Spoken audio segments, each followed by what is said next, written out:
have these like little movable set pieces, so they can all be arranged at different angles and reused in different ways.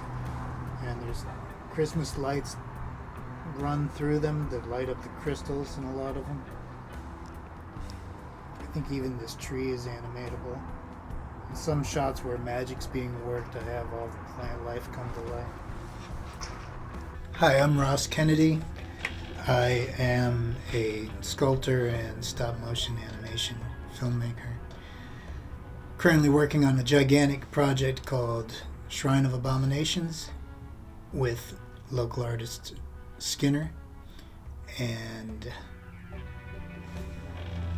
we're here in my studio now while I'm taking a short break of working on it constantly around the clock.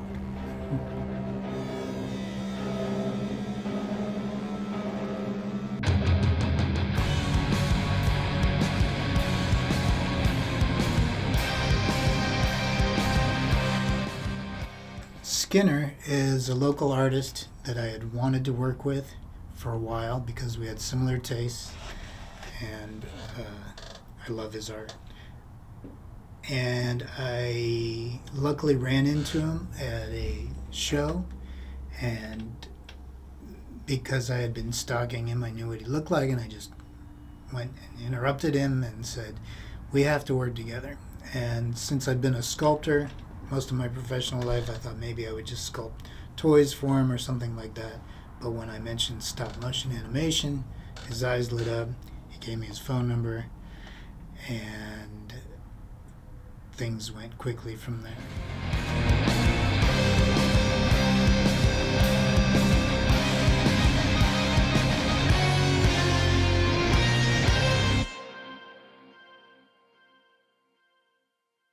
It all started though with this drawing that Skinner made. We didn't start with a story, we started with this drawing. And he said, "I don't know, something like this." And so I immediately just started making that first shot, and the story eventually came later as more and more scenes developed. That's an armature. It's not the kind that I use. I use mostly wire armatures, but that's what some of them look like. They go as the skeleton to the puppets. Yeah, my interest in old monster movies and all the monster stuff came pretty much as early as I can remember. I was always interested in it, in the creatures kind of thing, not horror like, I don't know, slasher movie horror. I have no interest in the creatures I've always been interested in. Are enslaved by the evil wizard, and he has to play this drum to summon everybody to the ritual. This character plays this bone flute. Her jaw fell off, but she plays this little bone flute because there's like a little flute line that directs the people where to go for the ritual. There's a gong, and then there's this flute line. Everybody's enslaved, and so they hear these tones and that, and they're kind of like just like, I have to go do this, that kind of thing. She's got little bone nubs for feet. Even though it's a fantasy horror dream nightmare type thing that takes place on another world entirely, a lot of the real world goes into it. The idea of struggle, the idea of fighting against forces that are enslaving you. Several of the creatures, they just don't know why they're there or what's going on. And to me, that's a lot like real life. So it's a different world, so one of the fun things but also time-consuming things about making a different world is you make everything up. Like, it can't just have green grass, and it can't just like have model train trees that you buy. You have to like change them or alter them. So these are giant mushrooms there They light up real good under the black light.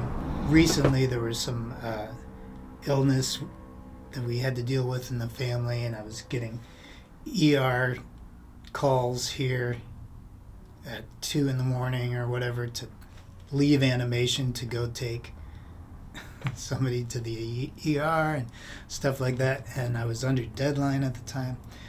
And somehow I just put all of that into this like fight scene that I'm working on, and it's been healthy actually, because before I would just stress and be stressed, but this I put stress into this fight that these two giants are having, and have been making it gross and angst-ridden kind of battle. I just finished this shot, so I had this guy fall this way. You can see that painted with the photoreactive light. I have set pieces stored everywhere. There's little landscape stuff down there, trees up here. Here's a miniature, so this would be like as big as mountains, like off in the distance. Yeah, when I was a kid, I already loved these things like King Kong and the Ray Harryhausen movies that featured stop motion animation creatures. And then down the street from my dad's house was an older kid that was already doing that stuff on his own, and he was doing special effects on his own. He was a monster kid generation ahead of me. And he was doing it all on film, old school. He was making prosthetics himself, like Planet of the Apes kind of makeup jobs himself and doing all that. And he still works in the business in lots of different ways. But he was doing this stuff in his parents' basement, and I would just go over and visit and just look around at everything. And I hadn't really learned that I was a sculptor yet. I was still just drawing as a kid, kind of drawings. But he was already sculpting this stuff everywhere, and there was things made everywhere. His workshop was just crazy incredible. And then he had these short little films that he had done. It showed me that artists could just make this stuff on their own, instead of it just being like every other movie you see on the, on TV or on the movie screen, where you're just like, wow, how'd they do that? And instead I had a little bit of a glimpse into that it's possible for one person to just start doing it. So I made all this stuff from scratch, and it took forever. I spent about a year just making stuff before I shot anything. This is a mask that goes on the mask, this ceremonial dagger thing. This is another mask that's still being made. This is the blue giant puppet in there, but it'll have some close-ups.